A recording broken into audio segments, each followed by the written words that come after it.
নমস্কার, news live বাংলার সাফ কথায় আপনাদের সকলকে স্বাগত। আমি সুপ্রীতি রয়েছে আপনাদের সাথে এবং আজকে আমি একা নই, আমার সঙ্গে থাকবেন অতিথিরা, আমার সঙ্গে থাকবেন আমাদের প্রতিনিধিরা যারা গ্রাউন্ড জিরোতে রয়েছেন, মাঠে ঘাটে কাজ করছেন এবং মানুষের মন বুঝতে পারছেন, হাওয়া ভাইবস বুঝতে পারছেন। আর সেই নিয়েই থাকবে আজকের আমাদের আলোচনা, কারণ প্রচারের একেবারে শেষ মুহূর্ততে আমরা দাঁড়িয়ে রয়েছি, যেখানে আর হাতে 24টা ঘন্টাও বাকি নেই।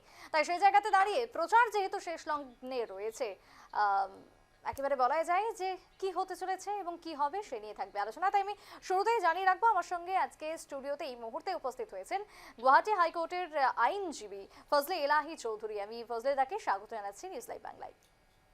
আমার সাথে এই মুহূর্তে জুড়ে যাবেন আর কিছুক্ষণের মধ্যে স্টুডিওতে বিজেপির নেতা, যুব নেতা এক প্রকার বলা যায়, যুব ফেস সৌমিক দত্ত। তিনিও চলে আসবেন আর কিছুক্ষণের মধ্যেই, তাকে নিয়ে থাকবো আমরা আলোচনা। এবং অন্যদিকে একেবারে বিজনি থেকে থাকছেন এজেপির প্রার্থী নীলাঞ্জনা চক্রবর্তী। প্রার্থীর কি মতামত, জয়ের ব্যাপারে তিনি কতদূর আশাবাদী রয়েছেন, সেটাও আমরা তুলে ধরবো এই মুহূর্তে আলোচনায়। এবং তার সঙ্গে যারা আমাদের প্রতিনিধিরা রয়েছেন, সেই প্রতিনিধিদের কাছেও আমরা যাব। কিন্তু এই মুহূর্তে রাজ্য রাজনীতি হঠাৎ করে গতকালকে থেকে যদি দেখি, রীতিমতো তোলপাড়। আর সেই তোলপাড়ের যে কারণ বা যে ইস্যু আমরা জানি, সেটা হচ্ছে মুখ্যমন্ত্রী শ্রী রিনিকি ভূঁইয়া শর্মা, যাকে টার্গেট এই মুহূর্তে দাঁড়িয়ে কংগ্রেসের। কেন হঠাৎ করে এই ছবি কেন ধরা পড়লো নির্বাচনের ঠিক যেখানে আর হাতে বলা যায় যে গোটাগুটি 3টে দিনও বাকি নেই, তারই মধ্যে কংগ্রেসের টার্গেট মুখ্যমন্ত্রী স্ত্রীকে। আমি শুরুতেই একটু আজকে এই আলোচনাতে তো যাবই এবং তার পাশাপাশি ওভারঅল পরিস্থিতিটাও আমি দেখবো। আমি একটু দাদার কাছে যাব। দাদা, আপনি আইনের লোক এবং আইনটা আপনি অনেকটাই বোঝেন, জানেন, দীর্ঘদিন ধরে পেশাগত দায়িত্ব আপনি পালন করছেন। কি মনে হচ্ছে, একদিকে তো ভোট মরশুম প্রচার চলছে দমদমিয়ে, কিন্তু তার মাঝে গতকাল থেকে যে বিষয়টা সামনে এসেছে বা প্রকাশ্যে এসেছে, কেন হঠাৎ করে এটা কি হলো? কারণ এই একটা জিনিস দেখেন, মাননীয় মুখ্যমন্ত্রী হিমন্ত বিশ্ব শর্মার নেতৃত্বে অসমে যেভাবে উন্নয়নের যে ডেভেলপমেন্ট কাজ চলছে, বিরোধী দলের হাতে কোনো ধরনের ইস্যু নেই। ইস্যু না থাকার জন্য ওরা ফেক প্রপাগান্ডা বানিয়েছে, পাসপোর্ট জালিয়াতি করে ফেক প্রপাগান্ডা বানিয়ে ওরা ডেভেলপমেন্টের ইস্যু নেই, এইগুলো দিয়েই তারা নির্বাচন পার হওয়ার চেষ্টা করছে। কিন্তু ওরা জানে না যে ওটা আইনের দৃষ্টিতে এত বেশি মানে খারাপ কাজ করেছে। ওরা আইনের দৃষ্টিতে এত বেশি যে ওদের বিরুদ্ধে আইনগতভাবে ব্যবস্থা অনেক সেকশনে নেওয়া যায়। এটা পাসপোর্ট অ্যাক্ট 1967 মতে 67 সেকশন 12(1)(b) মতে ওদের এগেনস্টে কমপ্লেন দেওয়া যায়, পানিশমেন্ট হবে ওদের। এটা আপনার পাসপোর্ট অ্যাক্ট মতে। তাছাড়া আপনার আছে এটাতে আইটি ইনফরমেশন টেকনোলজি অ্যাক্ট 2000 মতে সেকশন 66C, সেকশন 66D মতে cheating by personation using computer resource, computer document যেগুলো ওরা ফরজারি করে বানিয়েছে, এটা মতে ওদের এই কমপ্লেন দেওয়া যায়। হ্যাঁ, ইনফরমেশন টেকনোলজি মতে। তাছাড়া বিএনএস মতে বিএনএস মতে section 337 more particularly forgery of a government identity, মানে গভর্নমেন্ট ডকুমেন্ট যেটা, যে এটা তো আমার এই ভারত সরকারের একটা ডকুমেন্ট, হ্যাঁ, ওইটা ফলস জালিয়াতি করে বানিয়েছে, এটার জন্য পানিশমেন্ট 7 ইয়ার্সের পানিশমেন্ট হয়, উইথ ফাইন ইমপ্রিজনমেন্ট আছে।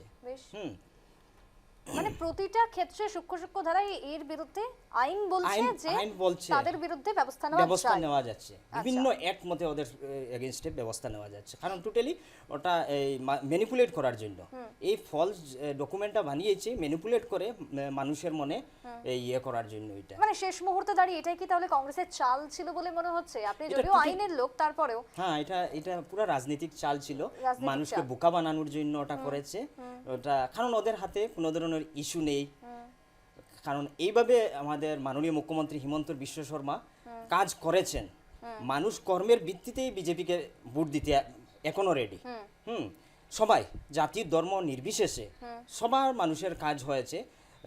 এই জন্য বিরোধী পার্টির কোনো ধরনের ইস্যু নেই। ফজলে, আরো একটা বিষয় আমরা কয়েকটা দিন আগেও দেখেছিলাম যে মুখ্যমন্ত্রী একেবারে পরিষ্কারভাবে তুলে ধরেছিলেন গৌরব গগৈ তার যে পাকিস্তান লিঙ্ক বা কানেকশন রয়েছে, শুধু তার নয়, তার স্ত্রীর, তার পত্নীর যে দীর্ঘদিনের তার সেখানে যাওয়া আসা, চাকরি, সমস্ত কিছু তথ্য উঠে এসেছে। এটাকে কোথাও গিয়ে কংগ্রেসের সেই রিভেঞ্জটা ছিল যে তারা চাইলেন এরকমভাবে একটা ফলস এলিগেশন দিয়ে রিভেঞ্জ নেওয়া? হ্যাঁ, এটা রিভেঞ্জের জন্যই করেছে। কারণ ওর জেনুইন ছিল, ওর পাসপোর্ট পাকিস্তানে যাওয়া আসা ওদের ছিল। হুম কিন্তু দেখছে মাননীয় মুখ্যমন্ত্রী হিমন্ত বিশ্ব শর্মার পরিবারকে হেনস্থা করার জন্যই, মানে এটা এক প্রকার হিউমিলেট করা, হিউমিলেট করা, কংগ্রেসের এটাই হচ্ছে হিউমিলেট করে শেষ চাল। মানুষ ম্যানিপুলেট করা আর কি। আচ্ছা, মানে এটাই শেষ মুহূর্তের একটা তারা চাল দিয়ে দেখলেন যে কোথাও গিয়ে পাশা খেলা বদলায় কিনা। বদলায় না। প্লাস আরেকটা জিনিস আপনি দেখেন, ওদের হাতে ডেভেলপমেন্ট কি করবে কোনো ধরনের কাজের ইস্যু নেই, কারণ সব কাজ হয়েছে। আপনি দেখেন তো এই আপনার এইমস গুয়াহাটি, তাছাড়া আইআইএম, তাছাড়া আমাদের বরাক ভ্যালিতে যে কমিউনিকেশনের জন্য রেলওয়ের যেটা যে উন্নতি হয়েছে, মিজোরাম পর্যন্ত আজকে ট্রেন মানুষ পাচ্ছে। কমিউনিকেশনের জন্য অত বেশি ডেভেলপমেন্ট হয়েছে, কমিউনিকেশন, এডুকেশন, সব ফিল্ডে। সেমিকন্ডাক্টর দেখেন আপনারা। এখন মানে বিরোধী পার্টি বুঝতে পারছে না কি করবে, বেশ কারণ ওদের অস্তিত্বই নেই, ওদের অস্তিত্ব নেই। বেশ, আমি আমি আসবো এই মুহূর্তে আলোচনাতে। তবে আমার সাথে প্রতিনিধিরা যদি কেউ থেকে থাকে, আমি একটু পিসিআর কে অনুরোধ করব, যদি কোনো প্রতিনিধি এই মুহূর্তে আমাদের সাথে কানেক্ট হয়ে থাকে তার কাছে আমরা যাব এবং দেখব এই মুহূর্তে স্থানীয় যে পরিস্থিতিটা রয়েছে সেই ছবিটা, একেবারে শেষ মুহূর্তের প্রচার। আমি সরাসরি যাবো, এই মুহূর্তে রামধন জুড়ে গেছে আমার সাথে। রামধন, তুমি হাইলাকান্দি থেকে রয়েছো এই মুহূর্তে। আমি রামধনকে ফ্রেমে দেওয়ার জন্য বলবো, রামধন, এই যে প্রচার একেবারে শেষ মুহূর্ত বলা যায়, কারণ আজকে প্রধানমন্ত্রী গেলেন, আগামী কালকে স্বরাষ্ট্রমন্ত্রীর সফর রয়েছে, মানে আর 24টা ঘন্টা হাতে বাকি নেই, তার মধ্যে প্রচারে যে ঝড় বিজেপির। আর তুমি এমন একটা ইন্টারেস্টিং জায়গাতে রয়েছো, সেখানে কিন্তু শুধুমাত্র বিজেপি বা কংগ্রেস নয়, ফজলেদা, এই হাইলাকান্দিতে কিন্তু লড়াই বহুমুখী, যেমনটা আমরা দেখতে পাচ্ছি। হাইলাকান্দিতে বহুমুখী নয়, জনগণ টোটালি ডিসিশন ডেভেলপমেন্টের আমি আমি আসবো, আমি একটু রামধনের থেকে শুনে নেব। রামধন, না, রামধনের কোনো আওয়াজ পাওয়া যাচ্ছে না। স্বরাষ্ট্রমন্ত্রী এখানে আসছেন অমিত শাহ, এবং অমিত শাহ অনুষ্ঠানকে ঘিরে কিন্তু এক প্রকার প্রস্তুতি বলতে হবে তুঙ্গে।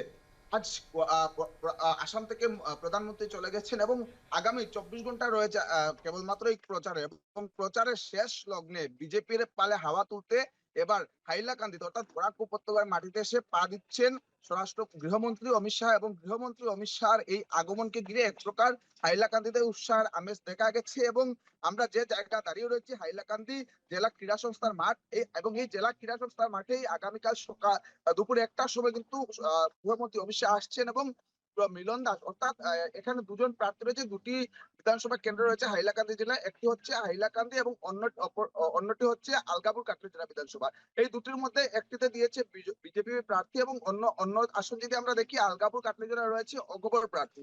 এই দুজনের পালে হাওয়া তুলতে আগামীকাল এই জায়গায় আসছেন গৃহমন্ত্রী অমিত শাহ, এবং তার জন্য এক প্রকার জোর কদমে প্রস্তুতি চালিয়ে যাচ্ছেন হাইলাকান্দির বিজেপির কার্যকর্তারা। এবং দেখা যাচ্ছে এখানে প্রশাসনিক তৎপরতা অনেক রয়েছেন, কারণ যেহেতু দেশের গৃহমন্ত্রী প্রথমবারের মতো হাইলাকান্দিতে এসে পৌঁছাচ্ছেন বা হাইলাকান্দিতে বুঝবেন, এখানে পা দেবেন, এবং তার আগমনকে ঘিরে কিন্তু ব্যাপক চর্চা চলছে হাইলাকান্দিতে। কারণ প্রথমবার হাইলাকান্দির মানুষও কিন্তু গৃহমন্ত্রীকে সরাসরি সামনে থেকে দেখতে পারবেন। এবং হাইলাকান্দির যেহেতু আগামীকাল আসছেন এবং ডক্টর মিলন দাস এবং অগপ প্রার্থী জাকির হোসেন লস্কর তিনি প্রচার অভিযান চালাবেন, এক প্রকার ম্যারাথন প্রচার চলবে।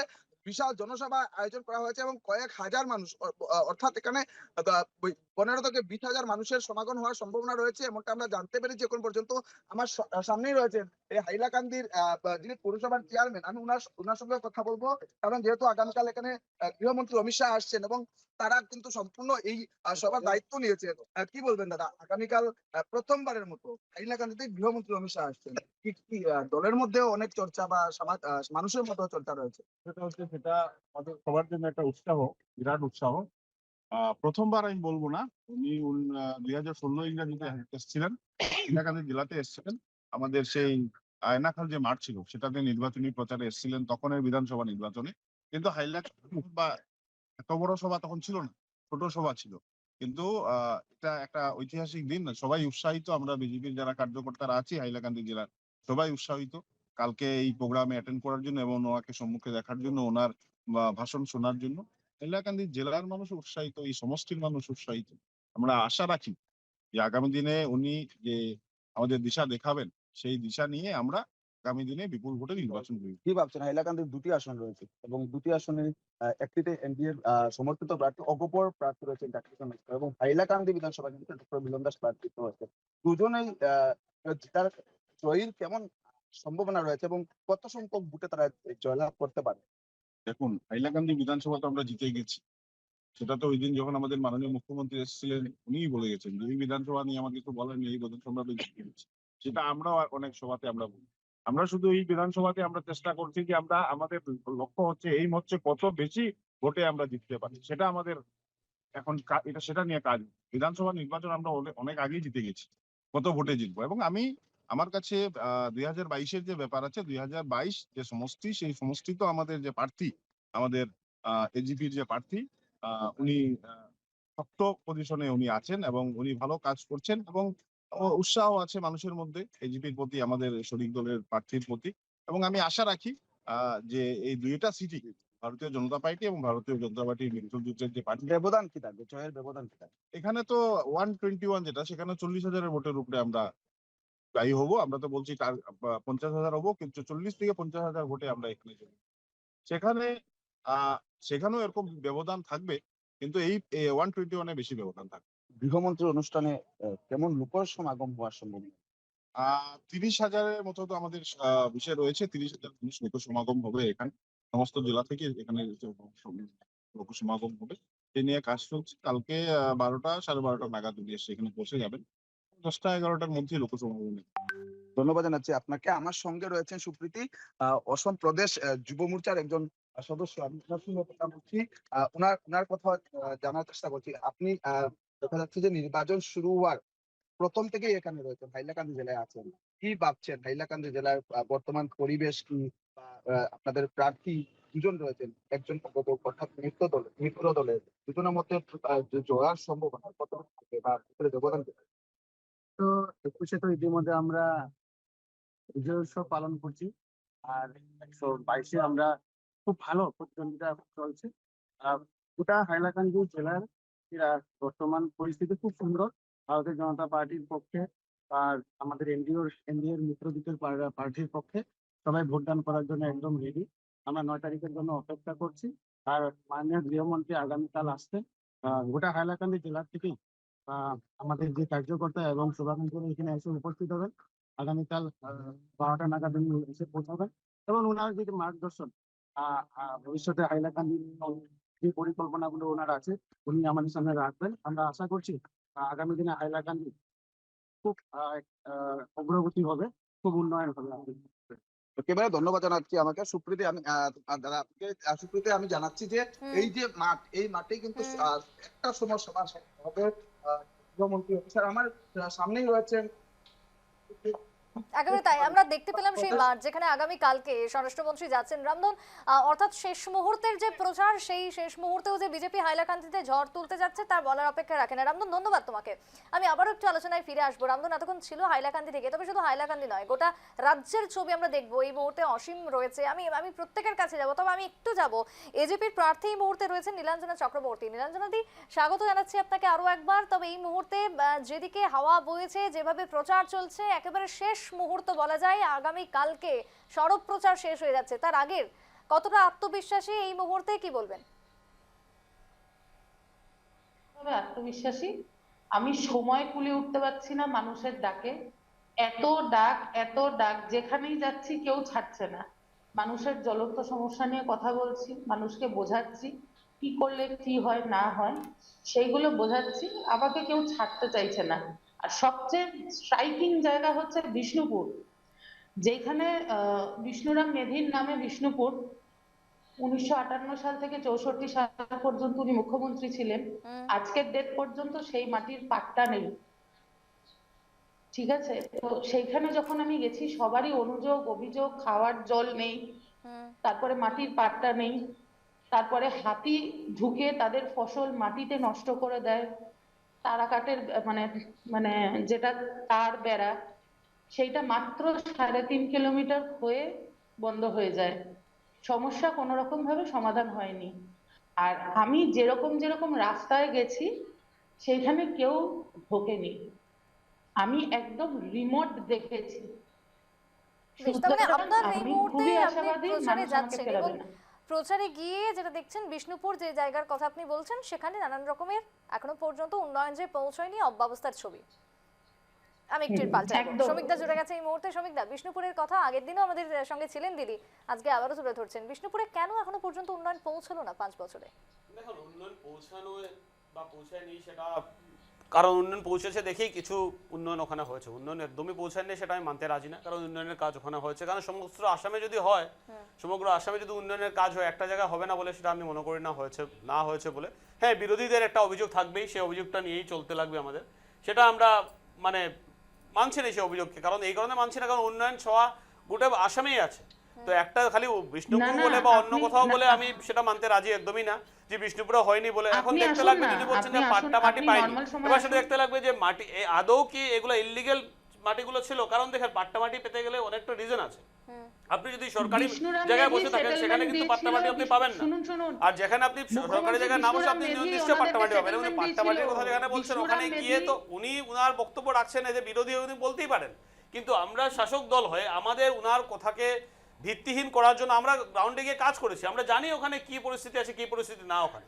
ওখানে কি সরকারি পরিস্থিতি ল্যান্ডে আছে যদি সেটা বসে আমি থাকে, ঘুরে ওখানে ঘুরে আমি মনে করি দেখছি, আমি আইনজীবী তো দাদা রোজ আছেন, যাচ্ছি, আমি সরকারি ল্যান্ডে দেখছি। কোনোদিন পাট্টা মাটি স্যার, দেওয়া হয় না। রাস্তা মানে নেই। সরকারি শুনুন, জমি। সরকারি জমি, এটা আপনারা পাট্টা মাটি দেওয়ার প্রশ্ন আপনারা ওঠে না। ছবি এবার তুলে নিয়ে এটা আসেন, নিয়ে কিন্তু যদি তারপরে বিরোধী সেটা ভাবতে পারে যে করেন ওখানে না। কেন পাট্টা মাটি দেওয়া হয়নি বিষ্ণুপুর, একদমই না, সেটা কোনো একদমই না। ভিত্তিহীন আমি কথাবার্তা। ground- এইসব আমি ground কথাবার্তাকে situation ভিত্তিহীন দিয়ে বলছি। কথাবার্তা হচ্ছে, আমি সেখানে বলার কিছু নেই। কারণ স্টুডিওতে বসে উন্নয়ন কথা ছোঁয়া বলছি না, ওটা আমি আসামে আছে, স্টুডিওতে সেটা কথা আসামে বলছি আপনারা না। দেখতেই পারেন, সেটা নতুন করে বলার একদমই না, কিছু নেই। আমি আমি স্টুডিওতে প্রত্যেকটা কথা স্টুডিওতে বলছি না, প্রত্যেকটা আমি টকশোতে ground বলেছি যে level উন্নয়ন দেখে ছোঁয়া কথা বলছি। আমি না, বলছি না, আপনি সমগ্র বললে তো আসামের হবে লোকজন না। বলছে, খালি বিজেপির কর্মকর্তারা না, বলছে, সমগ্র সমগ্র আসামের আসামের লোকজন লোকজনরা কি বলছে করে যে বলছে, উন্নয়ন কিভাবে ছোঁয়া বলছে সমগ্র সেটা আমরা আসামে আছে। জানি। এবং কতদূর সেটা নিয়ে বলছে, বিরোধীদের একটা কিভাবে অভিযোগ বলছে, থাকবে, সেগুলো সেই আমরা অভিযোগটা জানি, যারা আমাদের ground-এ কাছে কাজ করছি না। ভিত্তিহীন অভিযোগ, সেটা একদম নিয়ে আমরা এত মাথামাতি না, করছি। আপনিও ভিত্তিহীন কথা বলছেন, আমি গ্রাউন্ড থেকে কথা বলছি। আমি কিন্তু স্টুডিওতে বসে কথা বলছি না, আমি দাদা সারা দিদি, দিন আমরাও গ্রাউন্ডে ঘুরছি। গিয়ে কথা বলি, দিদি আমরাও স্টুডিওতে বসে কথা বলি, না, আমরাও না, গ্রাউন্ডে না, গিয়ে না। কাজ করে দিয়ে কথা বলতে পারি, কারণ আমাদের কাছে তথ্য, আমাদের কাছেও তথ্য থাকে, দলীয় বিরোধী আমাদের লোকজনও একসাথে গ্রাউন্ডে যাই গিয়ে না। কাজ করে। দিদি আমরাও আমি স্টুডিওতে দলীয়- বসে কথা না, বলি না, সব কারণ ঠিক আমাদের আছে, যে ডাটাগুলো আমরা আমরা দলীয় দেই, বিরোধী আমরা একসাথে গ্রাউন্ডে যাই। বসেই দিয়ে উত্তরের উপরেই আমরা কথাটা দলীয় দিই। বিরোধী আমাদের একসাথে স্টুডিওতে যাই, বসে বা আমরা অন্য দলীয় কেউ কোথাও বিরোধী শুনে একসাথে গিয়ে বা দেখি আপনার কথা যে শুনে আমি আদৌ যে কি উত্তর দেবো সেটা নিয়ে না, হচ্ছে না। আমরা জানি বিষ্ণুপুর কি হচ্ছে, আর বিষ্ণুপুরে কোথায় পাট্টামাটি আছে, কোথায় পাট্টামাটি নেই। বিরোধী যেখানে সব- খিলঞ্জিয়ার জমি যদি থাকে, সেখানে খিলঞ্জিয়ারা নিশ্চয় পাট্টামাটি পাবে, সেটা নিয়ে কোনো সংশয় নেই। কারণ আমাদের ম্যানিফেস্টোতে লেখা আছে খিলঞ্জিয়াদের পাট্টামাটি দেওয়া এবার হবেই আমাদের।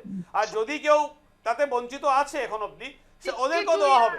কিন্তু হ্যাঁ, আমি- এটা আমি দিতে হবে বিষ্ণুপুরের যে সেটা প্রসঙ্গে গভর্নমেন্ট আসবো। ল্যান্ড না হতে যায়, সেটাতে নর্মাল ল্যান্ড থেকে পাট্টামাটি আপনি পাবেন, সেটা নিশ্চিত। আমি থামবো দুজনকে, বিষ্ণুপুরের প্রসঙ্গে আসবো, আরো প্রশ্ন তো উঠবেই। তবে এই মুহূর্তে অসীম জুড়ে গেছে আমার সাথে শ্রীভূমি থেকে। একটু ঘুরে আসি শ্রীভূমিতে, সেখানকার অবস্থাটা কেমন রয়েছে অসীম?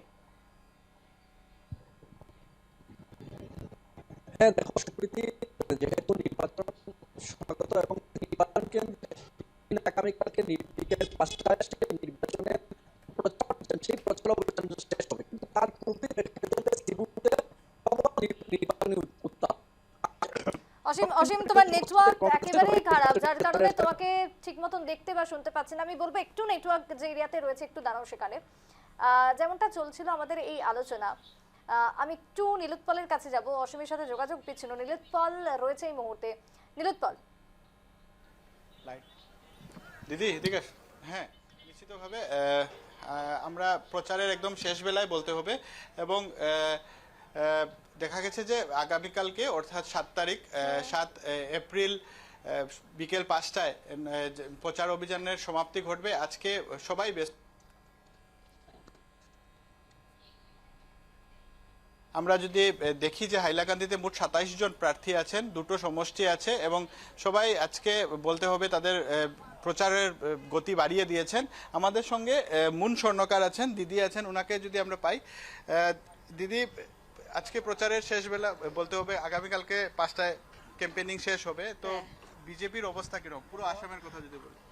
পুরো আসামে খুব ভালো অবস্থা বিজেপির। আপনারা জানেন যে জনগণে মাননীয় মুখ্যমন্ত্রী ডক্টর হিমন্ত বিশ্ব শর্মা দেবের নেতৃত্বে যে সরকার চলছে, এক সাফ সুতরা ভাবমূর্তি নিয়ে জনগণের উন্নয়নের জন্য এবং ইনফ্রাস্ট্রাকচার ডেভেলপমেন্টকে আদি করে গরিব দুঃখীয়া মানুষের সুখ দুঃখের সব বিষয় নিয়ে যে সরকার আজকে কাজ করছে। এই সরকারকে জনগণ স্বতঃস্ফূর্তভাবে আশীর্বাদ দিয়েছেন। মাননীয় প্রধানমন্ত্রী নরেন্দ্র ভাই মোদীজির নেতৃত্বে যে কেন্দ্রে সরকার চলছে, এই ডাবল ইঞ্জিনের যে সরকার কেন্দ্র এবং রাজ্যে ভারতীয় জনতা পার্টির, তাকে সকল জনগণ আশীর্বাদ দিয়েছেন এবং আপনারা দেখবেন যে ভব্য জিত আমরা হাসিল করব আগামী দিনে। কতটা সিটের লক্ষ্য? আমরা তো যদিও আমরা প্রাউডলি বলছি, বলাটা ঠিক না, কিন্তু আমরা আশা করছি যে 100+ সিটে এনডিএর প্রার্থী জয়ী হবেন এবং 100+ সিটে সকল জনগণ আমাদের প্রার্থীদেরকে আশীর্বাদ দেবেন। আপনি একজন মহিলা হিসাবে কালকে একটা অত্যন্ত স্পর্শকাতর বিষয় নিয়ে কংগ্রেস একটা প্রেস মিট করেছিল এবং সেখানে দেখা গেছে যে মুখ্যমন্ত্রীর স্ত্রীকে টার্গেট করা হয়েছে, ওনার পাসপোর্ট নিয়ে কথা হয়েছে। এগুলো দিক দিয়ে আপনারা কিরকম দেখেন? আমি আপনাদের মাধ্যমে কংগ্রেসকে তীব্র ভাষায় গরিহনা জানাই। বিগত সময়েও আপনারা দেখেছিলেন যে হাইলাকান্দিতে কংগ্রেসের প্রার্থী মহিলাকে নিয়ে কুৎসা রটানোর চেষ্টা করেছিলেন। যেই মহিলা এই পৃথিবীতে এখন নাই, এইরকম মহিলাকে নিয়ে কুৎসা রটানোর চেষ্টা করেছিলেন। তো আমরা তখনও সেইভাবেই প্রতিবাদ করেছিলাম এবং আজকে আবার মাননীয় মুখ্যমন্ত্রীর পত্নী বলেই না, যে কোনো মহিলাকে কংগ্রেস এইভাবে মানে তাচ্ছল্য করাটা এবং তুচ্ছ ভাষা প্রয়োগ করা, আনপার্লামেন্টারি ওয়ার্ড ইউজ করা, ভুয়া নথিপত্র দেখিয়ে এক মানে মানুষের ভিতরে এক বিভ্রান্তি সৃষ্টি করার যে অপচেষ্টা চালিয়েছিল, তাকে আমরা আপনাদের মাধ্যমে প্রতিবাদ জানাচ্ছি, আমরা গরিহনা দিচ্ছি। এবং কংগ্রেস নিকৃষ্ট রাজনীতি করে সেটা তো জানছিলাম, কিন্তু এখন এইবারের যে রাজনীতি বা এইবারের যে ইলেকশন, সেটা প্রমাণ করেছে যে মহিলাদের প্রতি ওনাদের একটুকু সম্মান নেই এবং মহিলাকে নিয়ে যতটুকু নিচে নামতে পারে কংগ্রেস নামে। তাই আমি আশা করি যে জনগণ আমাদের সঙ্গে আছে, জনগণের আশীর্বাদ আমাদের সঙ্গে আছে। মাননীয় মুখ্যমন্ত্রীর পত্নী এক মানে এক হাই প্রোফাইল মহিলা, উনার একটা নিজস্ব পরিচয় রয়েছে, গতিকে উনার বিরুদ্ধে কিছু কুৎসা রটিয়ে উনার একটা 1 ইঞ্চিও কিছু কেউ মানে নষ্ট করতে পারবে না। এখানে আপনারা এটাকে কিভাবে দেখছেন? কংগ্রেসের ফ্রাস্ট্রেশন না ওনারা পরাজিত হয়ে গেছেন, এটা তারা সারেন্ডার করছে? ডেফিনেটলি কংগ্রেসের ফ্রাস্ট্রেশন। দেখেন আজকের দিনে আমরা কেউকে আমাদের ভারতীয় জনতা পার্টির নেতৃত্ব যারা আছেন তারা সব সময় নিজের দলের প্রচারে ব্যস্ত আছেন। ওনারা জনগণের কাছে নিজের কামকাজের খতিয়ান তুলে ধরছেন, প্রার্থীদের বিষয়ে অবগত করছেন, কেউকে নিয়ে কিন্তু কামড়াকামড়ি করছে না। কিন্তু কংগ্রেসের এখন ফ্রি সময়, ওনাদের তো জিতার কোনো চিন্তাই নেই, কেন হারতে কিরকম লাগে সেটা যদি সেই স্কিল যদি কেউ শিখতে চায় যে নির্বাচনে কিভাবে হারতে লাগে, তাহলে কংগ্রেসের কাছে শিক্ষা নিতে পারবে। প্রত্যেকটা নির্বাচন ওনারা হেরে গিয়েছেন, তাই ওনাদের ভিতরে একটা ফ্রাস্ট্রেশন এসেছে এবং পাবলিক মাইন্ড সেট আপটারে ডাইভার্ট করার জন্য, যে পাবলিক মাইন্ড সেট আপটা ডাইভার্ট হয়ে যাওক, এটার জন্য ওনারা এইভাবে নোংরা ধরনের কিছু কাজ ওনারা করছেন। মুখ্যমন্ত্রী আজকে প্রেস মিট করে বললেন যে এই পুরো কানেকশন পাকিস্তান থেকে নেটওয়ার্কটা আমি আপনাদেরকে বলছি যে আমাদের মুখ্যমন্ত্রী, আমরা তো সবসময় বলে আসি যে সর্বকালের সর্বপ্রিয় সর্বশ্রেষ্ঠ মুখ্যমন্ত্রী, এমনিই বলে না মানুষ। ওনার কাম কাজের যে যদি আমরা আপনারা যদি মূল্যাঙ্কন করেন, তাহলে আপনারা দেখবেন যে বিগত সময় কোনো দিন এইরকম মুখ্যমন্ত্রী হয়তো হয়ই নাই, যে একদম ছোট পরিবার থেকে ধরে এক মানে মিলিয়নিয়ার পর্যন্ত বিষয়ে চিন্তা করে। ছোট পরিবারে অরুণোদয় স্কিমের মাধ্যমে কিভাবে ওনারা লাভান্বিত হবেন এবং অ্যাডভান্টেজ আসাম 0.2-র মাধ্যমে কিভাবে ইন্ডাস্ট্রিয়ালিস্টরা এসে আমাদের আসামকে ইন্ডাস্ট্রিয়ালাইজ করবেন, আরো সুন্দর বানাবেন, সেই পরিকল্পনাগুলো কেবলমাত্র এই মুখ্যমন্ত্রীর কাছে আছে। আর এইসব বিষয় নিয়ে আমি মনে করি না যে আমাদের মুখ্যমন্ত্রী কিছু বলার প্রয়োজন আছে, আমরাই যথেষ্ট আছি। আমরা যারা কার্যকর্তারা আছি, প্রথম তো কংগ্রেসের যারা দালাল আছেন ওনাদেরকে তো কার্যকর্তা বললে কার্যকর্তাকে অপমান করা হবে। কংগ্রেসের যারা দালালরা আছেন ওনারা প্রথমে আমাদের সঙ্গে পাঙ্গা নেউক, ওনারা প্রথমে আমাদেরকে সামলিয়ে নেউক, তারপরে আমার মুখ্যমন্ত্রী পর্যন্ত পৌঁছাবেন, ওটা অনেক দূরের কথা। আপনার কাছে জিজ্ঞেস করছি, হাইলাকান্দির ছবিটা কিরকম? দুটো সিট নীলোৎপল, আমি হাইলাকান্দি আবারও আমাদের পরবর্তীতে তোমার কাছে 121 আসবো, তবে এই যেটা মুহূর্তে আমাদের- মুন স্বর্ণকার ছিলেন আমাদের সাথে, নীলোৎপল ছিল, এবং যে ছবিটা আমরা দেখলাম এবং কংগ্রেসের ফ্রাস্ট্রেশন, আমি শুরুতেই যেটা ফজলেজা তুলে ধরছিলেন যে আইনের লোক আপনি, পেশাগতভাবে আপনার যেটা তুলে ধরছিলেন বহু ধারায় শাস্তিযোগ্য অপরাধ যেটা কংগ্রেস করে ফেললো গতকালকে। আমি আসবো এই আলোচনাতে, পাল্টা উত্তরও আমি নেব, তবে সময় একটা বিরতি, ফিরছি বিরতির পর, সঙ্গে থাকুন। ফিরে এলাম বিরতির পর, আবার চলে যাবো আলোচনার মধ্যে। এবং এই যে মুন স্বর্ণকার এতক্ষণ হাইলাকান্দি থেকে তিনি তুলে ধরছিলেন যে কংগ্রেসের যে বক্তব্য, রিনিকি ভূঁইয়া শর্মার দিকে যে অভিযোগের আঙুল তুলেছেন তার সবটাই ফ্রাস্ট্রেশন থেকে। শ্রমিকদা, এই যে ঘটনাটা গতকাল থেকে উঠে আসলো, হঠাৎ করেই একটা মানে ছড়িয়ে দিল কংগ্রেস রিনিকি ভূঁইয়া শর্মাকে ঘিরে, এই যে এতগুলো কথা উঠে আসছে, কি মনে হচ্ছে কেন আজ মানে কালকের দিনেই উঠে আসলো, বা কি কারণের পেছনে থাকতে পারে? দেখুন, কারণ তার পিছনে একটাই থাকবে যে কংগ্রেসে যেটা আমাদের মুন স্বর্ণকার বলেছেন আমাদের নেত্রী, যে ফার্স্টেশনটা সবচেয়ে বড় কারণ। কারণ দেখেন, কংগ্রেসের আপনি যদি পুরো ক্যাম্পেনিংটা দেখেন ইলেকশন ডিক্লেয়ার হওয়ার পর থেকে, এত উইক ক্যাম্পেনিং কংগ্রেসের কোনোদিন আসেনি। কারণ আমরা যখনই আমাদের ভারতীয় জনতা পার্টি ক্যাম্পেনিংয়ে দেখেন, আপনি মাননীয় প্রধানমন্ত্রী এসছেন, মাননীয় আমাদের হোম মিনিস্টার এসছেন, আমাদের তাবর নেতারা এসছেন দিল্লি থেকে, কিন্তু কংগ্রেসের হয়ে না ওদের স্টেট লিডারশিপ কেউ আছে ভালো, ওদের সেন্ট্রাল লিডারশিপ কেউ ভালো আছে। ওরা আনছেন রাহুল গান্ধীকে আনতে লাগবে, কারণ ওদের একমাত্র নেতা উনি। আমরা জানি রাহুল গান্ধীর কি ক্রেডিবিলিটি আছে গোটা ভারতবর্ষের মধ্যে, ওনাকে একটা নন সিরিয়াস পলিটিশিয়ান হিসেবে ধরা হয়, কারণ উনি দেশের বিরুদ্ধে কথাবার্তা বলেন বাইরে গিয়ে, তো ওনার ক্রেডিবিলিটি জিরো। প্রিয়াঙ্কা গান্ধীরও সেম ক্রেডিবিলিটি।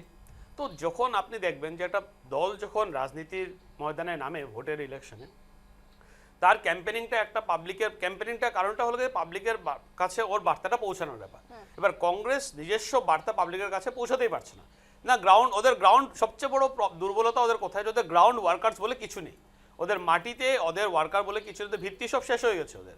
ওরা প্যারাশুট লিডার্সদেরকে এনে ওরা চাইছে যে ক্যাম্পেনিংটাকে একটু উঠিয়ে দেওয়ার জন্য। এবার দেখছে যে ক্যাম্পেনিংটা টোটালি একটা ফ্লপ ক্যাম্পেনিং হয়ে গেছে। ওরা নিজের এমন আজকে যে পরিস্থিতি, সেখানে ওরা হয়তো বা বিরোধী তো তকমা পাবেন কিনা সেটা নিয়ে সংশয় দাঁড়িয়ে আছে। এবার তার জন্য ওদের আজকে এই ফার্স্টেশন। তাতে আরেকটা প্রমাণ হচ্ছে যে এই ফার্স্টেশনটা আসছে কোত্থেকে, ওরা যে ডাটাটা পেয়েছেন ওটা একটা পাকিস্তানি ওয়েবসাইট থেকে ডাটাগুলো পেয়েছেন ওরা। সেই পাকিস্তানি ওয়েবসাইটে ডাটাটা এটা প্রমাণ করছে যে কংগ্রেসের সাথে পাকিস্তানের কী ধরনের কানেকশনস আছে। আমরা যে এতদিন ধরে বলে আসছি যে গৌরব গগৈ একজন পাকিস্তানের এজেন্ট হয়ে কাজ করছিলেন, উনি উনার স্ত্রী, সেটা কিন্তু আজকে প্রমাণ হয়ে গেল। প্রমাণ এই কারণে হলো যে পাকিস্তান থেকে ডাটা পেয়ে ওরা যদি ন্যাশনাল ইন্ডিয়ান মিডিয়াতে যদি এটা প্রচার করতে পারেন, তাহলে এর থেকে লজ্জাজনক কাজ কি হতে পারে। এআই দিয়ে কাজ করছেন সব ঠিক আছে, কিন্তু ডাটাটা উঠছে পাকিস্তান থেকে। তারপরে একটা জিনিস দেখেন, পাকিস্তানের টক শো হচ্ছে আসামের ইলেকশন নিয়ে, 11টার মধ্যে 10টা টক শো পাকিস্তানে প্রত্যেক দিন হচ্ছে আসাম ইলেকশন নিয়ে, প্রো কংগ্রেস। ওরা চাইছে আসামে কংগ্রেস আসুক। পাকিস্তানের সাথে আসামের কংগ্রেস আসলে কি কারণ আছে? মানে এর থেকে প্রমাণ হতে আর কি প্রয়োজন আছে আপনাদের, যে কংগ্রেস আজকে এটা দেশ বিরোধী দল হয়ে দাঁড়িয়েছে, এটা পাকিস্তানের এজেন্ট হয়ে দাঁড়িয়েছে। আমরা আগে দেখেছি কংগ্রেসের নেতারা মণিশঙ্কর আইয়ারকে পাকিস্তানে বলেছেন আমাদেরকে বাঁচান কংগ্রেস নরেন্দ্র মোদীর থেকে। মানে আপনি যদি মনে করেন যে এর থেকে লজ্জা কি হতে পারে এদের, মানুষ এদেরকে কেন মানবে আর কেন মানুষ ওদেরকে ভোট দেবে? যে দল পাকিস্তানের এজেন্ট হয়ে ভারতবর্ষে কাজ করছে, ভারতবর্ষর ক্ষতি করে ঘুরে বেড়াচ্ছে, যার নেতা বিদেশে গিয়ে ভারতবর্ষের নামে কথা বলছে, যে পাকিস্তানের তথ্য এনে দেখাচ্ছে। আজকে দেখলাম ওদের একটা পাকিস্তানি আমিন বলে একটা ওয়েবসাইট, এটা পোর্টাল, ফেসবুক পোর্টাল, যেখান থেকে তথ্যগুলো বেরিয়ে এসছে, পাকিস্তানি আহিম, maybe I am মিস্টেকিং the name, but ওখানে হেমন্ত বিশ্ব শর্মার ফটো দিয়ে পাসপোর্টের মধ্যে লাগিয়ে বলছে আমার পাসপোর্ট মিসিং। আমি মানে পুরো এই ফেসবুকের এটাকে স্ক্রল করলাম, এইটা একটা মার্কেট প্লেসের মতো, এই পোর্টালটা একটা মার্কেট প্লেস পোর্টাল। ওখানের তথ্য উঠাচ্ছে কংগ্রেসের নেতারা, পবন খেড়া, আর ওখানে সেটাকে মাননীত করছেন আমাদের গৌরব গগৈ থেকে শুরু করে প্রত্যেক নেতারা, ওদের সারি সারি নেতারা। তার মানে এদের ভিত্তি আছে? এরা কি পাকিস্তানের এজেন্ট? এই ক্ষেত্রে এই যে অভিযোগ উঠেছে, এটা কি ভারত সরকার বা স্টেপ নিতে পারে? আজকে মুখ্যমন্ত্রী আমরা দেখেছি যে তিনি পদক্ষেপ নিয়েছেন, এটা কি মানে দেশবিরোধী এই যে কাজগুলো শুরু হয়ে গেছে? এটা দেশবিরোধী কাজ, প্লাস এটা আমি প্রথমেই তো বলেছি, এটা আপনার এই পাসপোর্ট অ্যাক্ট 1967 মতে এটা দণ্ডনীয়। এটা ইভেন কি আপনার সাইবার ক্রাইম মতে, আইটি অ্যাক্ট 2000 মতেও হ্যাঁ অ্যাকশন নিতে পারবে, বিএনএস মতেও আমরা অ্যাকশন নিতে পারবে। কারণ এই আপনার অনলাইন যেটা ম্যানিপুলেট করে এই মিসলিড করার জন্য মানুষকে যে এই ডকুমেন্টগুলা প্রচার করছে, এটা মানে বিশ্ব আইনগত মানে দণ্ডনীয় অপরাধ। দণ্ডনীয় অপরাধ। প্লাস আমি আরেকটা জিনিস বলবো, এই এই কংগ্রেসের হাতে কোনো ধরনের ইস্যু নেই ডেভেলপমেন্ট। আপনি দেখেন, এই স্পেশালি আমি বরাকবিলি সম্বন্ধে বলবো, বরাকবিলি এত বেশি কমিউনিকেশন হোক, সব থেকে এত ডেভেলপড হয়েছে। এই যে রিসেন্টলি আমাদের এই শিলং শিলচর যেটা হাই স্পিড করিডোর হয়েছে, এটা মানে একটা অভাবনীয়, এটা আমরা মানে কল্পনা করতে পারি না যে বরাকবিলিতে 5 ঘন্টায় আমরা আসতে পারবো। বরাকবিলি থেকে এটা ডিস্টেন্স আপনার অনেক কমে যাবে, 5 ঘন্টায় আমরা পৌঁছতে পারবো গুয়াহাটিতে। তার মানে এই উন্নয়ন হচ্ছে এবং মানুষ সেটা উন্নয়নের দেখতে জন্য, পাচ্ছে। হ্যাঁ, আর কংগ্রেসের কাছে ইস্যু নেই বলে আজকে ইস্যু নেই, শেষবারের মতো এই ডেভেলপমেন্ট চালটা দিল। বিজেপি মাননীয় মুখ্যমন্ত্রী হিমন্ত বিশ্ব শর্মার নেতৃত্বে এত কাজ হয়েছে, যেখানে জাতি ধর্ম বর্ণ নির্বিশেষে সবাই বেনিফিটেড হয়েছে, বেনিফিশিয়ারি সব গ্রামে গঞ্জে বেনিফিট পাচ্ছে। বেশ, আমি আসবো, আমি একটু আবারও চলে যাবো। আমাদের প্রতিনিধি এই মুহূর্তে অসীম জুড়ে গেছে, অনেকক্ষণ থেকে অসীম রয়েছে। অসীম, কি পরিস্থিতিটা দেখছো আজকে একেবারে প্রচার, ওভারঅল একটু ছবিটা জানতে চাইবো। হ্যাঁ সুপ্রীতি, দেখো যেহেতু নির্বাচনের 9 তারিখ নির্বাচন, আগামী 7 তারিখ অর্থাৎ আগামীকাল বিকেল 5টার সময় সেই প্রচার অভিযান সম্পন্ন শেষ হয়ে যাবে। তার আগেই কিন্তু আজ বরাকে নির্বাচনের প্রচুর ঝড় উঠেছে। দেখা গেছে যে কংগ্রেসের পক্ষ থেকে অল ইন্ডিয়ার প্রেসিডেন্ট মল্লিকার্জুন খাড়গে এসছেন নির্বাচনী প্রচার করতে বরাক উপত্যকায়। তিনি শ্রীভূমির দক্ষিণ করিমগঞ্জে একটি নির্বাচনী প্রচার জনসভায় অংশগ্রহণ করেন, কিন্তু সেখানেও কিন্তু যেখানে কংগ্রেসের সমর্থকরা ছিলেন ওরা ধৈর্য হারা হয়ে গেছেন। কেন মল্লিকার্জুন খাড়গে বেলা 12:30টার সময় সেখানে আসার কথা ছিল এবং কংগ্রেসের পক্ষ থেকে 12:30টার সময় জানানো হয়েছিল যে 12:30টার থেকে মিটিং, কিন্তু উনি এসছেন 5টার সময় এবং তাতেও অতন্তর একটু সময় বক্তৃতা দিয়েছেন, দিয়ে হিন্দু মুসলিমের মধ্যে একটি বিভেদ সৃষ্টি করার চেষ্টা করেছেন উনি। কিন্তু পরবর্তী সময়ে আরও একটি অতন্তর হয়ে যায় যখন উনি সেখানে নির্বাচনী প্রচার শেষে ঘুরে যাবেন। তার আগে কিন্তু সেখানে একটা ওনাকে আসার আগে 10 মিনিট 5 মিনিট করে করে সেখানে যে লোকরা ছিলেন বা সমর্থকরা ছিলেন তাদেরকে অপেক্ষা করতে হয়েছিল, কিন্তু ওরা ক্ষুব্ধ হয়েছিলেন। তোমার কথা মতন যেটা পরবর্তী সময় যে কংগ্রেস বা তার সভাপতি মল্লিকার্জুন খাড়গে তিনি নিজের দল বা নিজের কর্মীদেরকেই প্রতিশ্রুতি দিয়ে রাখতে পারছেন না। নিশ্চয়ই নিশ্চয়ই টাইম টেবিলের মেনটেন নেই এবং উনি যখন ঘুরে যাবেন হেলিকপ্টার ওনাকে ছেড়ে চলে গেছে কারণ উনি টাইম মেনটেন করতে পারেননি। শুধু তাই নয়, তা নিয়ে হলেও কিন্তু একটা হাসির খোরাক হয়ে গেছে যে মল্লিকার্জুনকে হেলিকপ্টার ছেড়ে উড়া মেরে চলে গেছে কারণ উনি লেট করেছেন, টাইম মেনটেন করছেন না। এবং দ্বিতীয়ত আজকে তৃণমূল কংগ্রেসেরও প্রার্থীর হয়ে প্রচারে সেখানে এসেছেন ইউসুফ পাঠান, উনিও বিশাল র্যালি করেছেন। অন্যদিকে উত্তর করিমগঞ্জে সুব্রত ভট্টাচার্যের র্যালি হয়েছে। আগামীকালকে অমিত শাহ যে পাথারকান্দিতে বিধানসভা সমষ্টিতে আসবেন এবং প্রায় বলতে গেলে বরাকে নির্বাচনী উত্তাপ প্রচণ্ড। শ্রীভূমিতে আগামীকালকে অমিত শাহের নির্বাচনী প্রচার হবে, স্মৃতি ইরানির নির্বাচনী প্রচার হবে বিজেপির পক্ষ থেকে। আজকে যেমন ইউসুফ পাঠান করছেন, কংগ্রেসের পক্ষ থেকে একমাত্র হেভিওয়েট নেতা মল্লিকার্জুন খড়গে এসছেন। সেখানে গৌরব গগৈ আসার কথা ছিল, মানুষ গৌরব গগৈকে শোনার জন্য অধীর আগ্রহে অপেক্ষা করছিলেন, কিন্তু গৌরব গগৈ আসেননি। পরবর্তী সময় জিতেন্দ্র সিং ওনাদেরকে বুঝিয়ে বলেছেন, ক্ষমা প্রার্থী হয়েছেন কারণ গৌরব গগৈ আজকে আসতে পারেননি। এবং যেও ওনারা দেরি করে এসছেন তার জন্য কিন্তু আবার বিজেপি সরকারকে দোষারোপ করছেন, কারণ মানে সত্যি হাস্যকর ওভারঅল পরিস্থিতিটা হাসির খোরাক। হ্যাঁ নিশ্চয়ই নিশ্চয়ই হাসির খোরাক, কারণ ওনারা টাইম মেনটেন করতে পারছেন না, তার জন্য বিজেপি সরকারের দোষারোপ করছেন। কারণ প্রধানমন্ত্রী নরেন্দ্র মোদী এসছেন, তার জন্য ফ্লাইট ওঠানামা করতে পারছে না। সব ক্ষেত্রেই কিন্তু বিজেপিকে দোষারোপ করা হচ্ছে, কিন্তু মল্লিকার্জুন খাড়গে যেখানে এসে কর্মী বা সমর্থকদের তাতিয়ে যাওয়ার কথা সেখানে কিন্তু উনি লেট করে এসেছিলেন, তাতে কিন্তু ক্ষুব্ধ হয়েছেন জনগণ।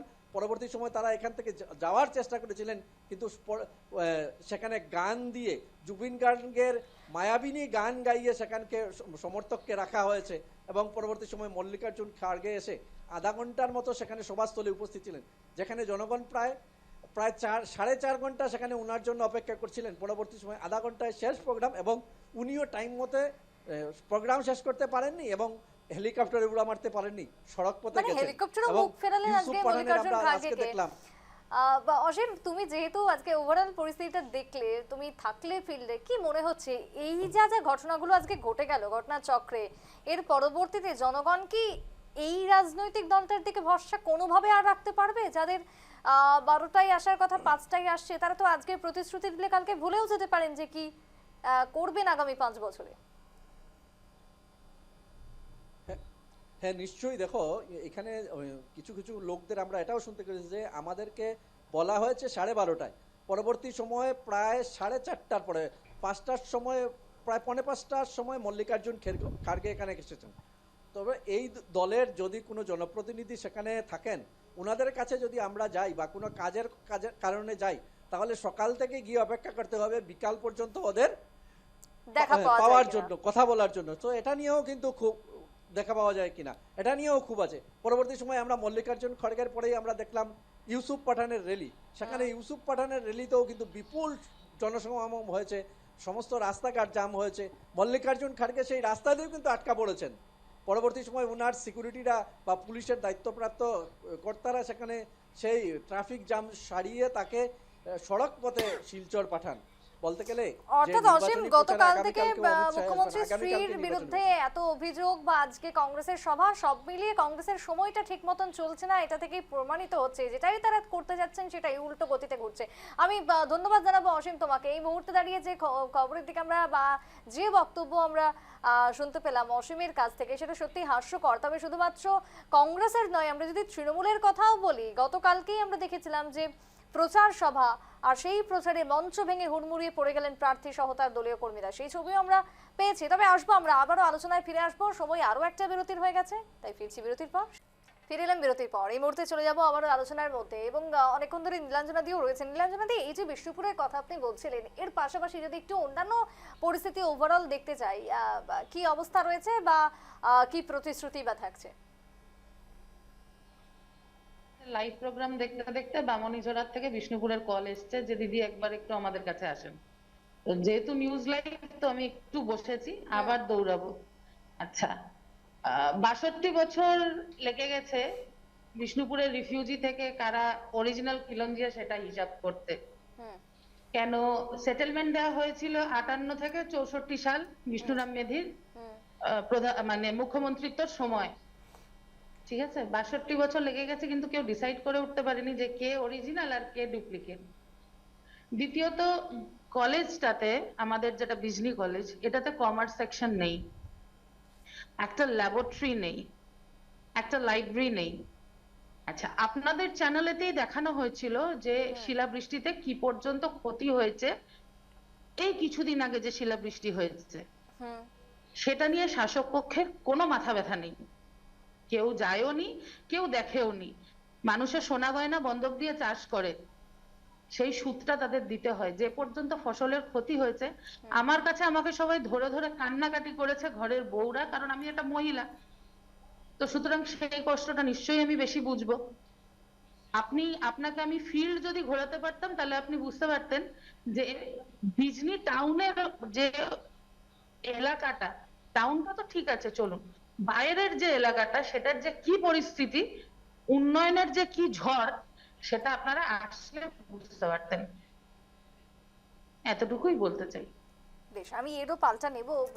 এই মুহূর্তে আমার সাথে দুজন রয়েছেন, তবে আমি একটু মরিয়নিতে যাব। এই মুহূর্তে শুভাংশী জুড়ে গেছে আমার সাথে। শুভাংশী, ভোটের তো বুঝতেই পারছি আমরা যে তোমরা দেখাচ্ছ সারাদিন ধরে সেই ছবি, যে শেষ মুহূর্তের প্রচারে কতটা ঝড় উঠেছে। বিজেপি তো রয়েছে, তার সাথে বিরোধীদের অবস্থা ঠিক কিরকম? হ্যাঁ সুপ্রীতি, বলতেই হবে আজ এতদিন ধরে দেখছি যে মরিয়নিদের তুমুল যে রাজনৈতিক প্রেক্ষাপটে দাঁড়িয়ে কিন্তু তুমুল যুদ্ধ হতে চলেছে। একদিকে আছে মরিয়নির অসম বিজেপির প্রার্থী রূপজ্যোতি কুর্মী, আর অন্যদিকে বিরোধী মিত্রজোটের কিন্তু ডক্টর জ্ঞানশ্রী বরা। কিন্তু একদিকে দেখতে গেলে মরিয়নি যেহেতু 2006 সন থেকে কিন্তু রূপজ্যোতি কুর্মীর এখানে কিন্তু যে উত্থান হওয়া দেখা গেছে। রূপজ্যোতি কুর্মী কিন্তু 6 বারের বিধায়ক, কিন্তু উনি জনপ্রতিনিধি হয়ে আসছেন। আর এই বছরও যদি আমি দেখি, এই যে পুরানো দিনগুলো ছেড়েও যদি বর্তমানে যদি দেখি, সেদিকে দেখতে গেলে কিন্তু রূপজ্যোতি কুর্মীর যে ঢেউ, নির্বাচনী যে ঢেউ কিন্তু চলছে। আর তার সমানে সমানে কিন্তু দেখা গেছে যে কংগ্রেস অসম জাতীয় পরিষদ, সিপিএম, সিপিআইএমএল সবাই কিন্তু যে যুতীয় প্রতিনিধি, রাইজর দল যে যুতীয় প্রতিনিধি ডক্টর জ্ঞানশ্রী বরারও কিন্তু প্রচার আর দেখা গেছে। আর আজকেও অখিল গগৈ মরিয়নি সমষ্টিতে এসে কিন্তু জ্ঞানশ্রী বরার হয়ে কিন্তু প্রচার চালানো দেখা গেছিল।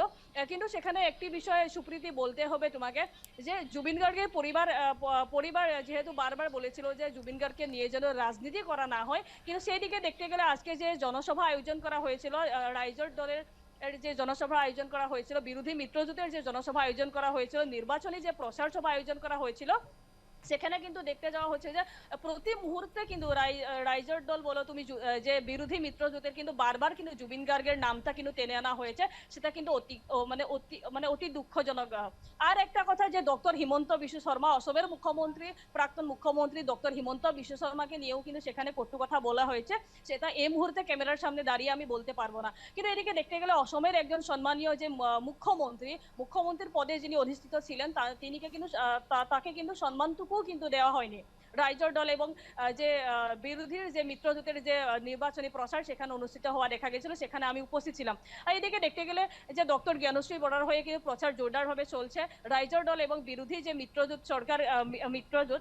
মিত্রজোটের যে প্রার্থী কিন্তু সরকারকে তুচ্ছতাচ্ছিল্য করেও কিন্তু অনেক সময় কিন্তু বলেছে যে রূপজ্যোতি কুর্মীকে নিয়েও কিন্তু নানান সময় অখিল গগৈকে দেখা যায় তুচ্ছতাচ্ছিল্য করা কিন্তু দেখা যায়, সেগুলো সবাই দেখছে। কিন্তু এখানে প্রশ্ন হচ্ছে যে আদেও রাইজর দল এবং বিরোধী মিত্রজোট রূপজ্যোতি কুর্মীকে বাদ দিয়ে কি চলতে পারবে কি?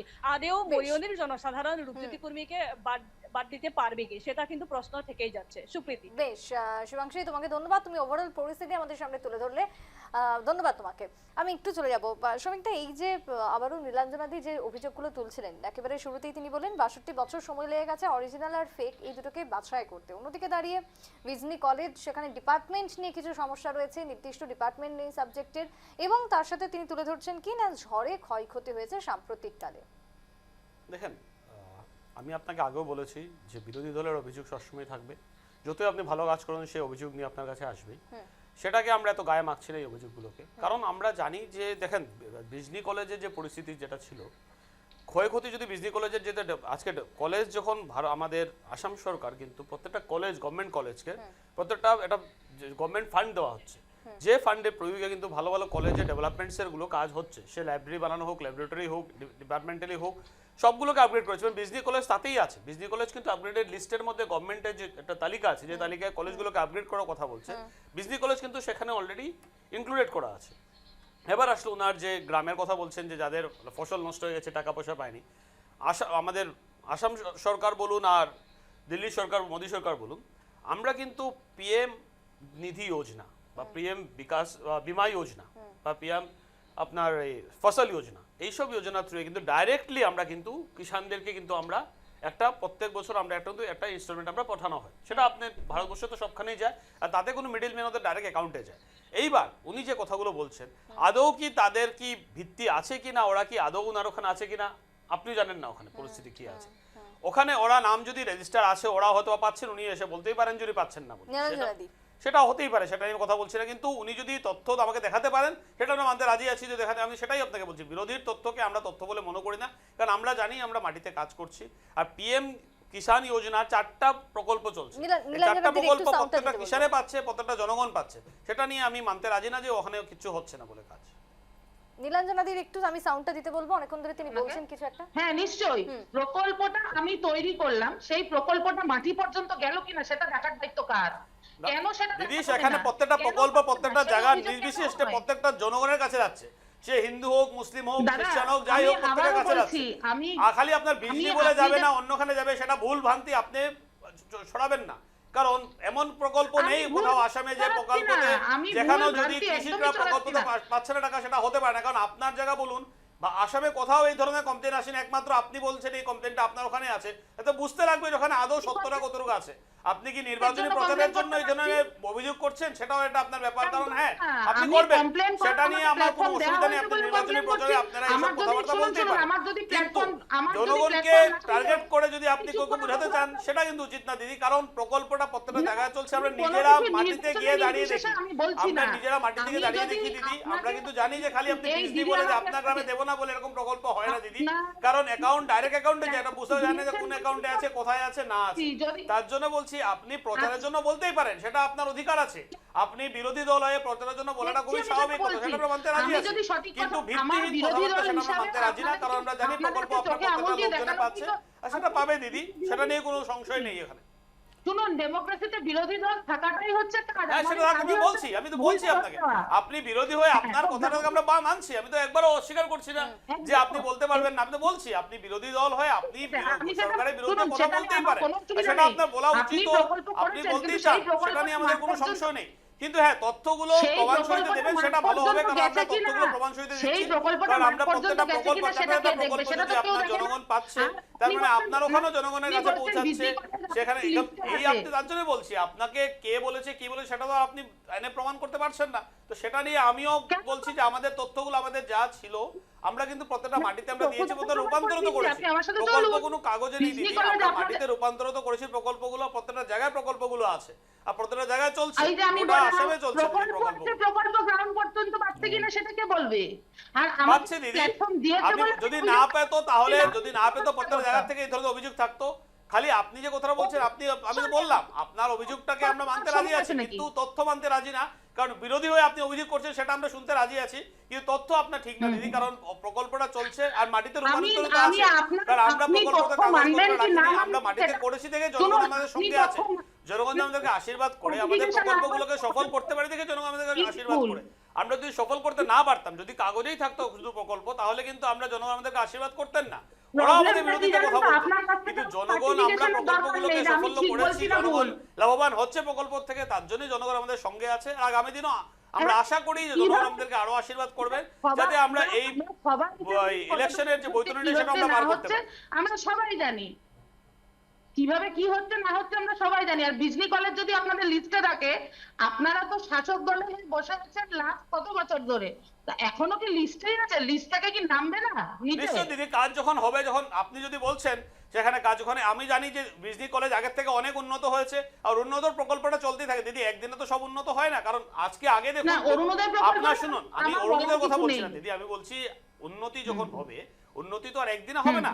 আপনার কলেজ, বিজলি কলেজের যে আগের যে পরিস্থিতি ছিল, তার থেকে বিজলি কলেজ এখন অনেক ভালো পরিস্থিতিতে আছে, আর আগামী দিনে ডেভেলপমেন্টের কাজ হবে। কারণ এডুকেশন সিস্টেম যত বাড়বে, প্রত্যেকটা নতুন নতুন প্রকল্প যখন আসবে, সরকার নতুন নতুন প্রকল্প এক্সপেরিমেন্ট করবে, ইমপ্লিমেন্ট করবে প্রত্যেকটা কলেজে। সেটা তো আর একদিনে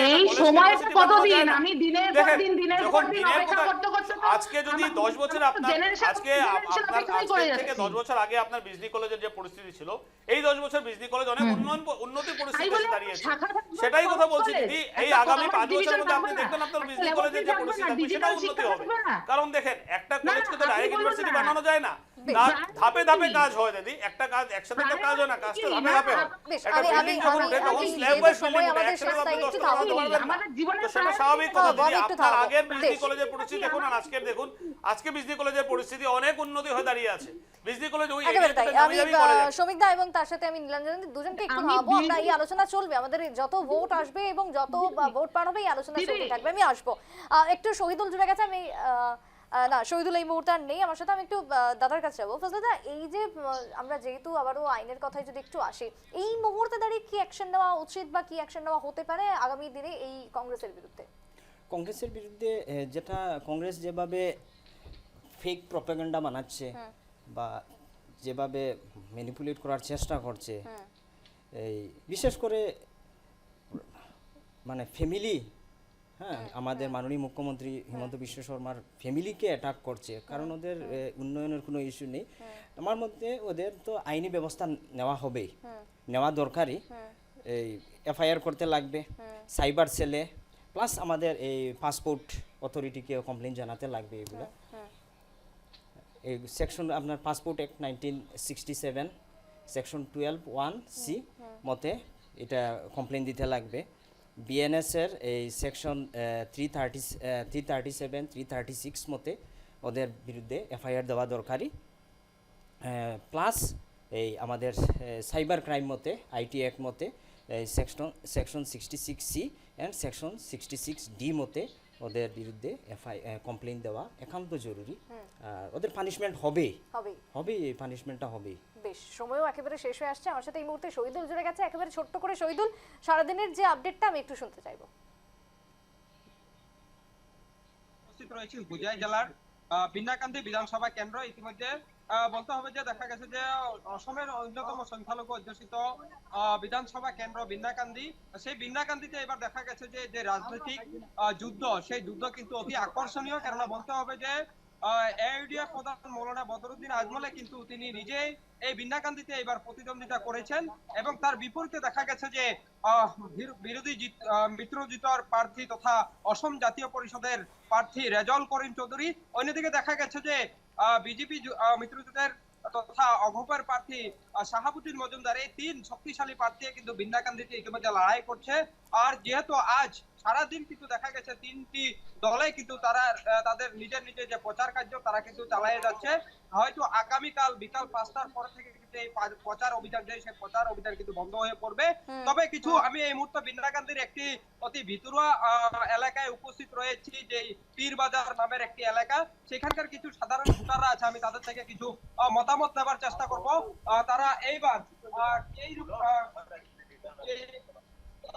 সমষ্টিতে তারা উন্নতি চায় বা কিরকম তারা জনপদে না শহীদুল, আমরা নিশ্চয়ই তাদের মতামত শুনবো, কিন্তু তোমার যেহেতু নেটওয়ার্ক কানেকশন একটু খারাপ, তাই আমি এই মুহূর্তে তোমাকে থামাচ্ছি।